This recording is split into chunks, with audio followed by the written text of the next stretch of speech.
We'll get some tickets for it. Did you? Yeah. Actually, Here, hold my ticket.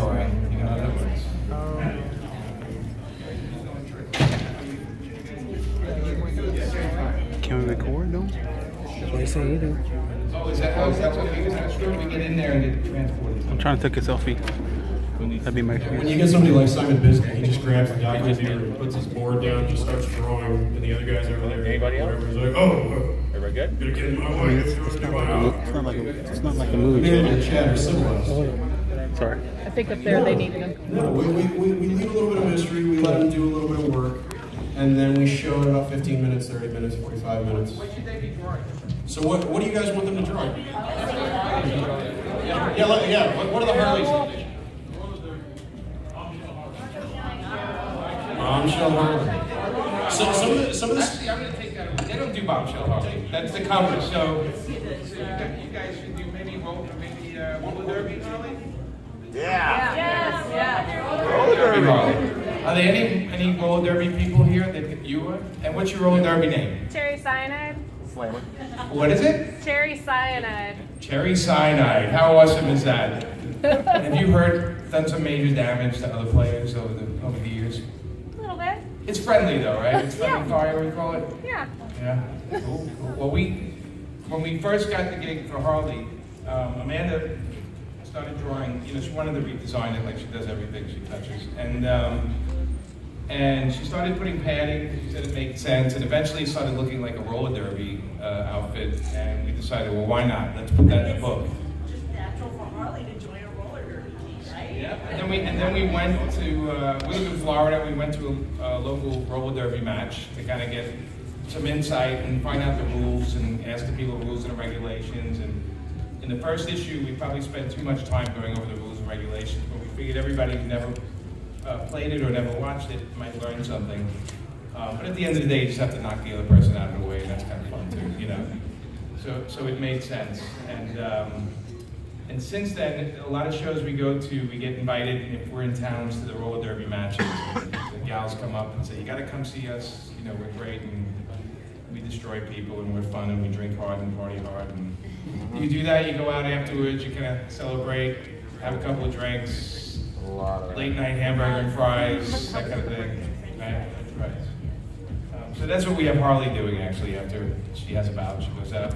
Although she's in skate club right now, which I'm not really supposed to talk about, but since we're in a special protected room. Yeah. Nobody emailed Bleeding Cool. No. Nobody ever. That's a big free advertising. Bleeding Cool right now. Oh, right. It's like stay away from that shiny red button on the wall. That always works, right?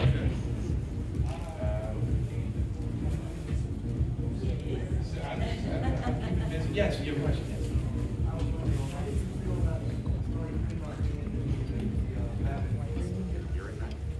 Well, there hasn't been that many Batman movies lately, right?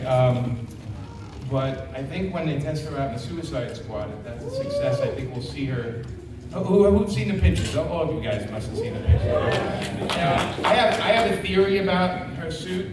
I have a theory that in the movie she probably changes the clothing like 4 or 5 times. And I think we're just seeing one scene that's shot outside. And even still though, I thought it was a pretty cool costume. And we were especially happy because if you read the book, we have a little beaver named Bernie that's in the comic. And then, which we always, there's 1,001 beaver jokes in our book, and there'll be 1,500, another 500 in the next couple issues. But we were very happy because someone blew up one of the photos and it had Bernie right at her waist, like a tattoo of Bernie, right at her waist, and we're like, yes, we corrupted Hollywood somehow. And actually, the next issue of Harley out in a couple of weeks, we actually have another animal that becomes a pet of hers. What's his name? Mike. Mike is a rooster. So, yes.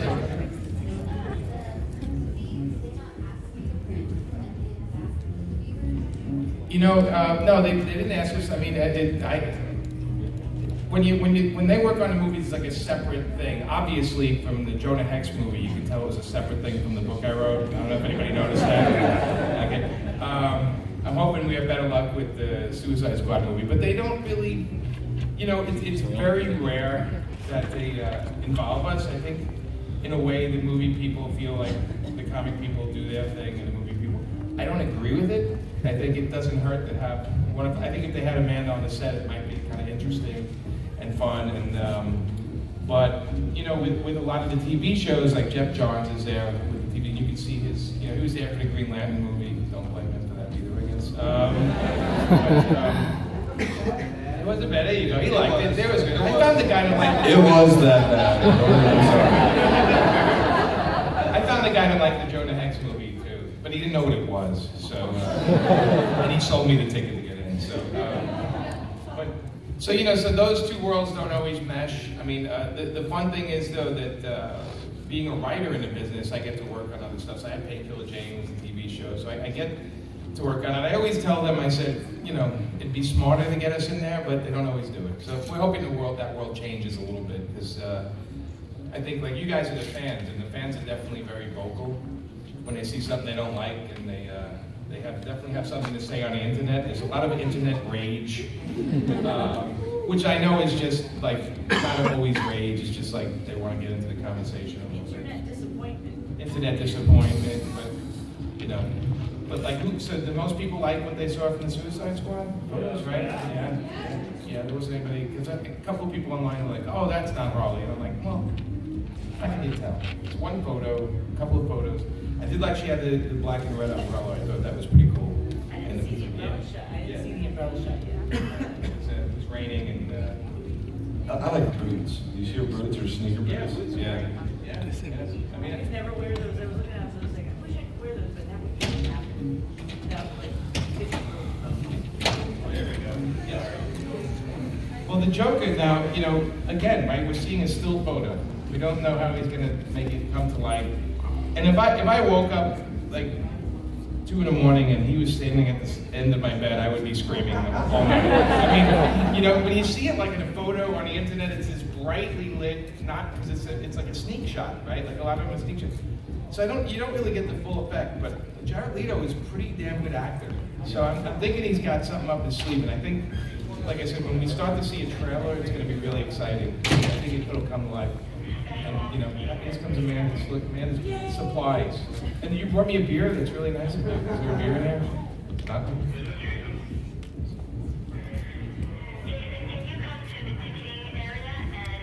Stanley's going crazy again. I just heard it on the microphone. Where the hell am I? True believers, where is my man? I was gonna ask something of our esteemed illustrators. You know, maybe a gentler bit of internet controversy to throw out there. Not really that controversial. Don't get too excited. Jimmy, you mentioned Amanda likes redesigning characters, doing new spins on things. For both Chad and Amanda, are there characters, you know, DC or not, that you would love to put your own unique spin on, that you are particularly just championing the bit to give a new spin to? Oh, on the mic, Sorry. come on. I think my fantasy characters are, you know, one of them is I gotta go do stuff. Another one is Marvel related is Tyra. If you did Tiger, would she have a litter box in her house? That's not my wife. How about you, Chad? You know, I grew up in New Mutants, and Marvel's really just sort of taking mutants and just shoving them to the side. And I'm like, okay, before you get rid of them, let me play with them just a little bit. Yeah. I would love to do like New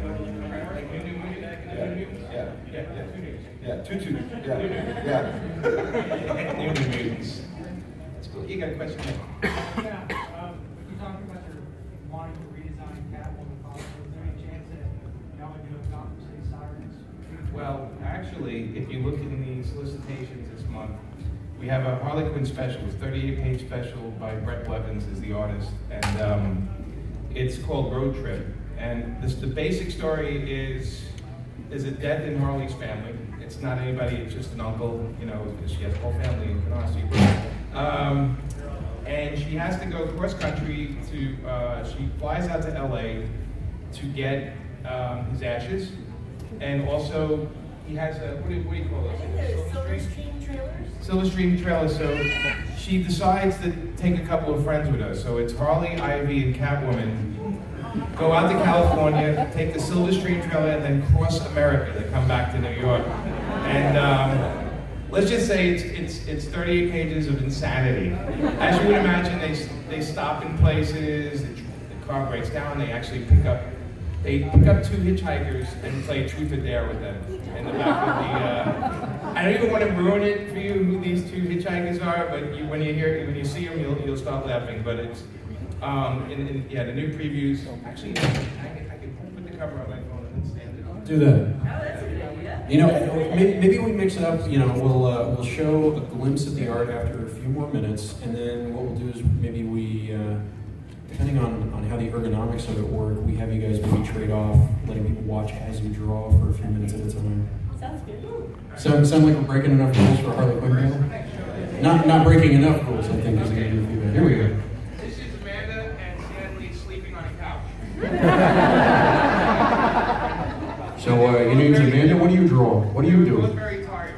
And, let me find that cover. Skip past the not safe for work pictures on the phone. That's all. Sorry, yeah, if there are any children, you've been warned. Earmuffs. Well, let me show you how to make children. Yeah, I thought maybe the gallery of Harley Quinns would tip you off. Maybe don't bring the kids. Well, here's another piece of Amanda's that you guys saw, but I'd like to show it. If you hold it up a bit further toward the camera, there we go. That way.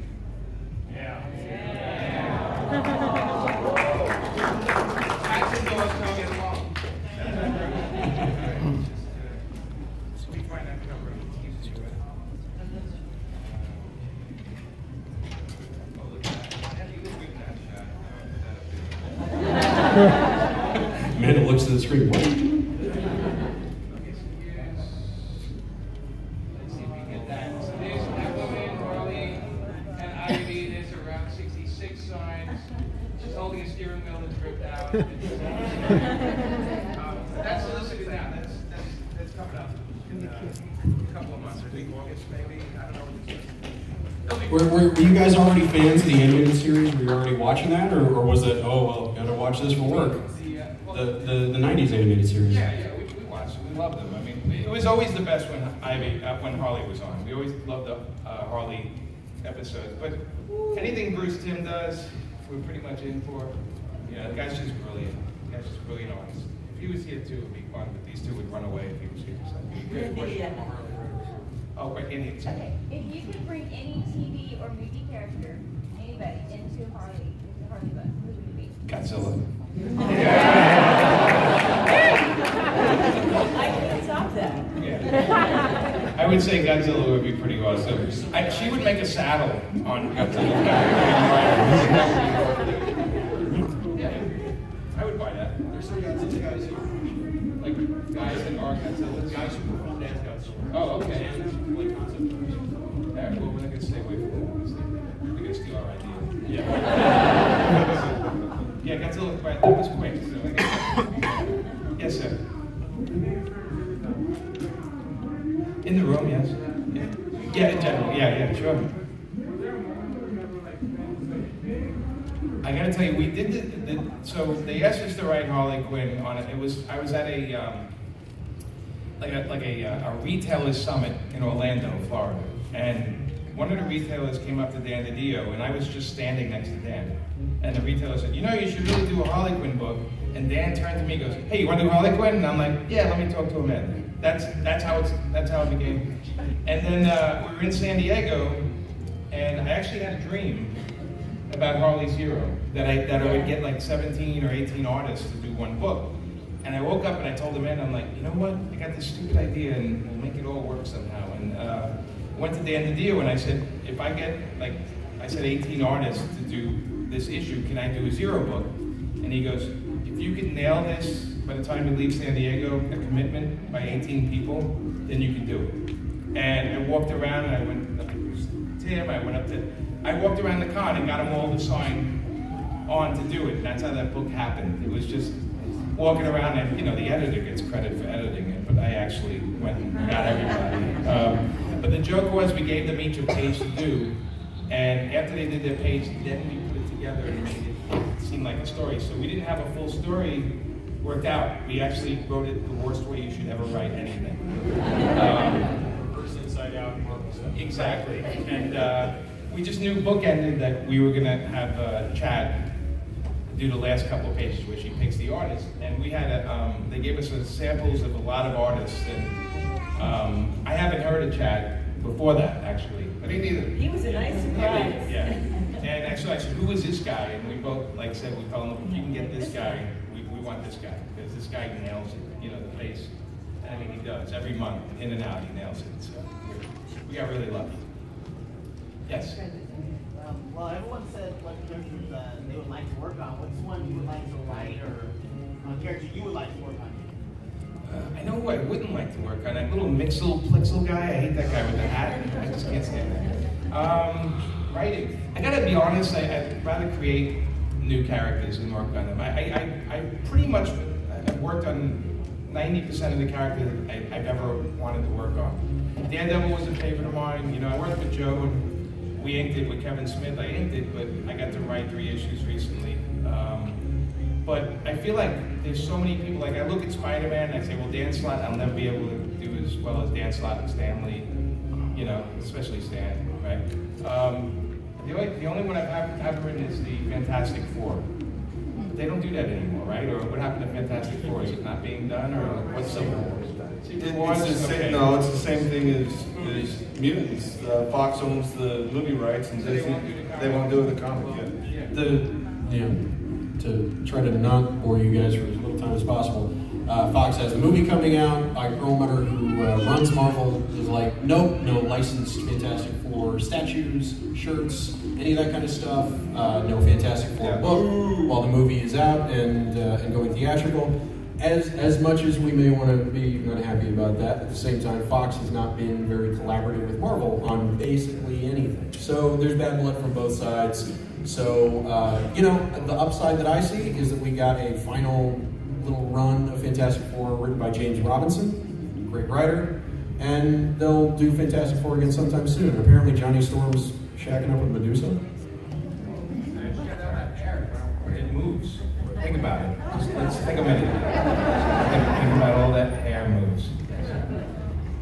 You want to stick your drawings in the box? I know that sounds horrible. Chad intimidates me so very much. Okay, so here's Chad so far. You can't see it.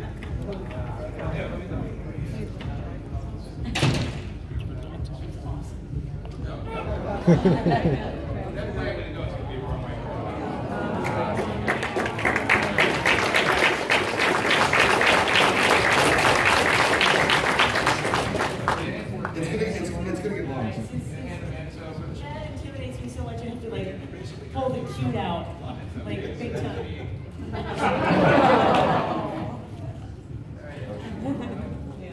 Okay, that's in progress.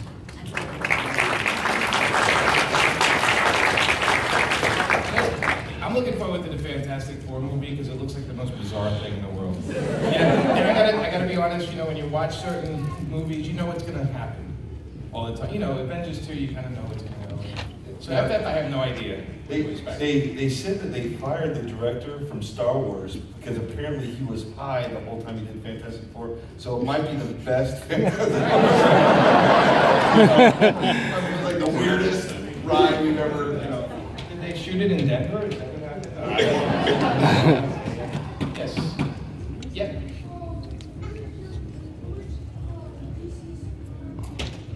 Who I hate the most? Well, I said Mr. Mitchellplex, but what about you? You hate? Do I hate? Amanda doesn't have much hate. See that guy? Somebody's angry out there. It's Stan Lee. Let me in there. I heard you talking about the Fantastic Four. Me and Jack Kirby came up with that. We went drinking one night with a bunch of sailors. How about you, Chad? I don't think I hate a hero. I hate drawing certain people because of like their elaborate costumes.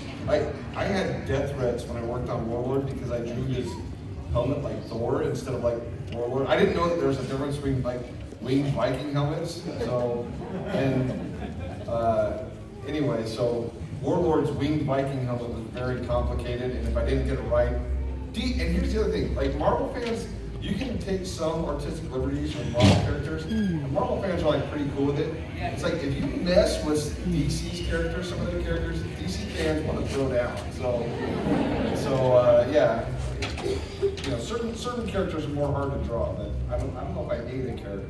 That's what I used to hate drawing the Huntress's old costume, where she had like a million different pockets on every square inch of her body except for her stomach. And I was just like, I can't remember where to put all the pouches. I don't know. And it was so confusing. Oh, it was crazy. All right, good question. Yes, sir. Starfire. That comes out in a couple of weeks, I think. Amanda and I are writing it, and before I screw up her name. Emma Lupacino. Yeah, she says that she thinks it's a musical. What? Emanuela Lupacino. But that comes out in a couple of weeks. We're writing that to monthly ongoing, and it's a little different than Harley, but I would say if you ever read our Power Girl, it's pretty much in that line of how the book is going to read tone-wise. It's a lot of fun. It's about Starfire, pretty much starting over, not really getting involved with superheroes and moving down to Key West and trying to make a life for herself. Just because she's not trying to get involved with superheroes doesn't mean that they're not going to happen. No, things happen. Things happen to her. Yeah. But it's a fun book. The tone is fun. So if everybody keeps complaining, there's no more fun comics, well, just throw Harley and Starfire out there and tell them to shut up. Yes.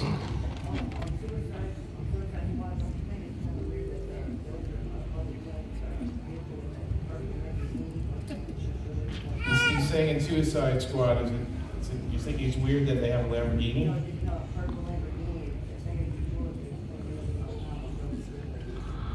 Yeah, you know, like again, we don't know what's going to happen in the movie, right? That could be just one shot and one scene. They could both have bicycles for the rest of the movie. We don't know that.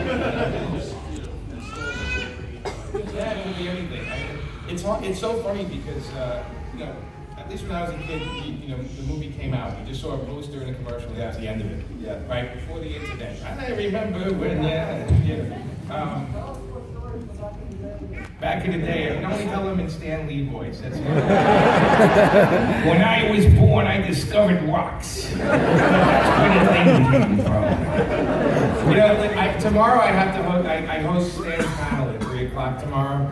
I will not be doing Stan Lee voice. I don't think he appreciates it. I do it every time I'm away from him. I don't have the stones. I had stones in my kidneys. I wouldn't do it in front of Stan, you know, like, you know. He said, if you do it, he has a great sense of humor. Anybody else in the room a big fan of Jimmy's run on Daredevil with Joe Quesada and Kevin Smith? Well, there are a few of us. That run honestly got me back into comics. When, you know, after a while away. I wonder, you know, if you guys have ever had any breaks as comic fans, or if you've been better comic fans than I have, and knew there was a point of no return, whether it was a particular book, a particular character, comic strips, you know, when you yourselves, you know, all three of you, that was your point of no return. That was it. You were a comic fan for life. Little Annie Fanny in the back of Playboy when I was a kid. Yeah, a couple of older guys understand that.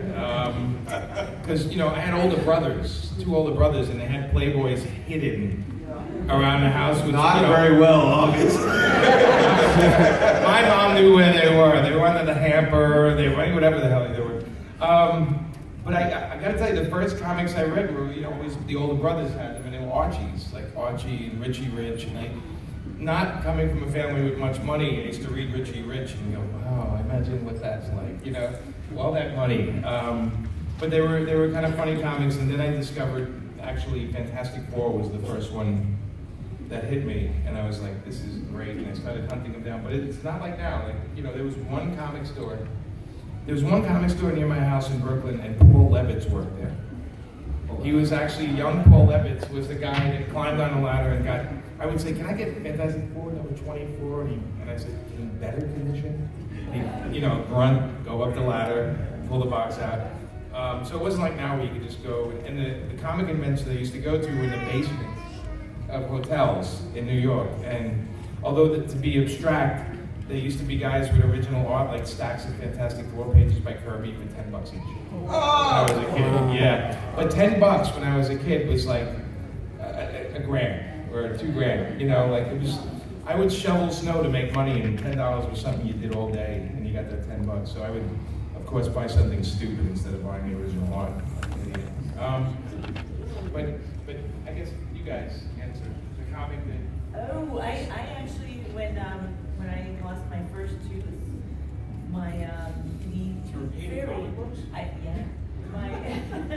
the tooth fairy brought me a nickel and a Mad magazine, and I don't remember what happened with nickel, but that Mad magazine I just carried with me for an entire 2 months, and just read it and reread it, and there was a time where I, of course I read Archie's and all kinds of, mostly Archie's when I was really young. And then I sort of got out of comics for a while, and then I discovered Wonder Woman. Got really into Wonder Woman, and then, what's that? Oh God, yes. Yes. Yeah. In fact, I was so into Wonder Woman, my brother had this little gun that shot plastic pellets, and my parents, for some reason, had this silver-coated cardboard, and I fashioned some bracelets, and I had my brother shoot at me with a little pellet gun. About 20% of the time I would get it with the bracelets, but most of it was just like, ow, ow. And then I discovered Red Sonja, and then sort of let comics go again, and then one of my friends from high school, who I still keep in touch with, brought John Byrne and Chris Claremont's X-Men into class, and then I was hooked again. And I keep getting re-hooked, and then, and then in college I read Frank Miller's Daredevils, and that got me hooked and re-hooked. They just keep getting re-hooked on comics.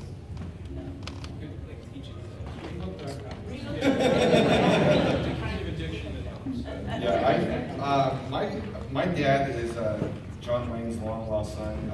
Wears cowboy boots, football captain, athlete, and then he had me, this giant nerd, and his idea, my dad's idea of fun was every weekend we would travel up to Penguins Lake, Utah, which is just this tiny little place in the middle of nowhere in Utah, way up on a mountain.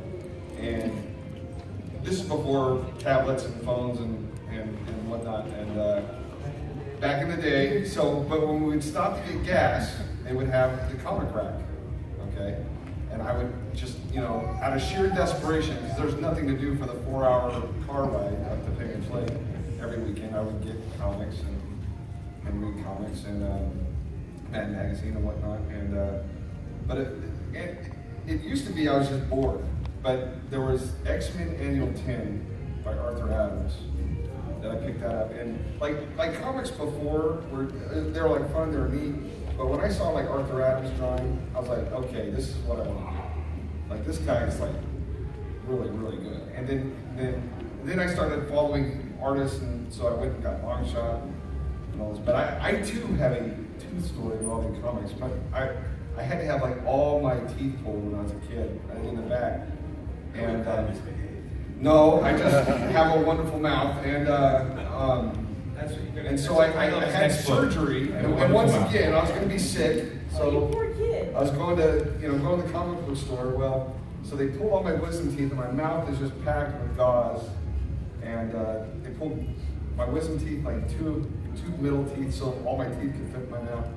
And I go into this comic store, and my mouth is packed with gauze. I'm like Brando in Godfather, and I go in, and once again, all the comics are on these racks, and I tilted my head down to look at the racks, and blood just pours out of my mouth onto the floor. I've never seen anybody in a comic store freak out like that kid behind the counter freaked out. Yeah, I just bled all over the comic book store. So. We'll work that into a Harley issue. We get a lot of ideas from you guys. We were in Denver last week doing a con, And I don't know how this happened. You want to talk about it? Oh, I don't actually know how it first got brought up either, but it was, you were just talking with some guy, and I don't know how it came up. Were they talking about bathing suits? We were talking about a good villain, like to create a good villain for Harley, and somehow this. Go ahead, you can talk about this. There's a, well, I mean, I don't have all the details on it like you do, because it was actually your idea, but we thought a good supervillain would be called the Red Thong. Or maybe a German guy, or a very hairy gentleman with a thong. Because what could be more frightening running after you than just wearing a thong and that's it? A hairy blonde German man with a tiny red Speedo that... A couple of bears.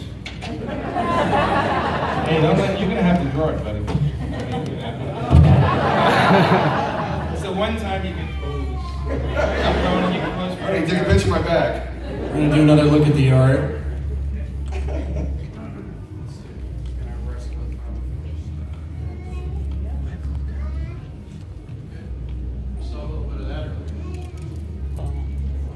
Oh, God.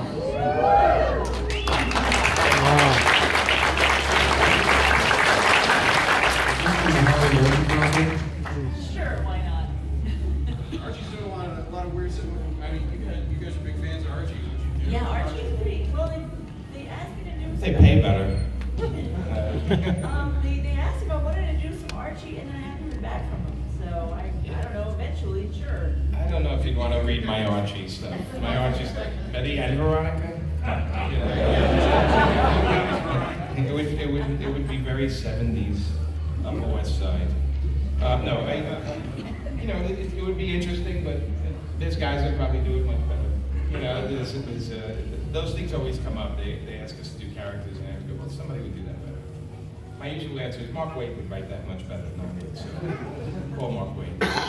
Any other random questions? And they can be random, yes. Where's the idea for the gang of boys? Where did that come from? I mean, we're just like, hey, this is a good idea, but I don't know where it came from. I think when we were looking at, because the cosplayers, what's amazing about the Harley stuff is they make their own, they put up, it's Chad's piece, look at that.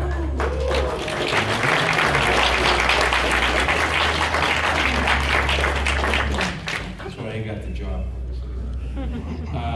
So we would see at every convention all the cosplays and how they each had all different costumes, and we thought we should make a gang of Harley. And then we thought, well, we should cover pretty much every ethnic background we can. And then there's even, you know, Harley Quinn, which is a guy as Harley. There's Polly Quinn. There's Harlem Harley. There's